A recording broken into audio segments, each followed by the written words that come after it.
ایک جملہ سن لو، 3 اشرے دو مجھ کو، 200 سال کی عمر دو، میری بات مکمل نہیں ہوگی۔ وہ یہ ہے کہ محفل مجلس میں کسی نے کھڑے ہو کے کہا، شاہ جی ندیم سرور دعا کریں کہ میری بیٹیاں راج کریں۔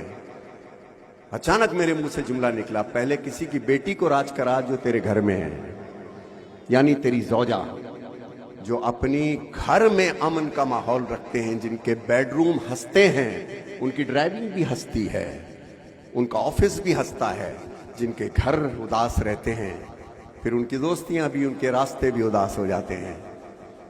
حضرت عباس سے وفاداری سے پہلے، حسین کے بھائی سے وفاداری سے پہلے، اپنے بھائی سے وفاداری تو ثابت کرو۔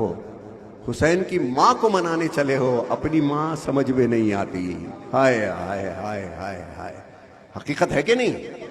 حبیب ابن مظاہر کے قبر کو جا کے چومتے ہیں، اپنے دوست سے وفاداری نہیں ہو رہی۔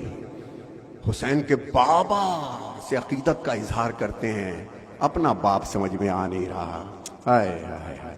تو جب تک تمہارے پاس فیملی کے سرٹیفکیٹ نہ ہو، کربلا مت جانا، وہ وفاؤں کا دربار ہے۔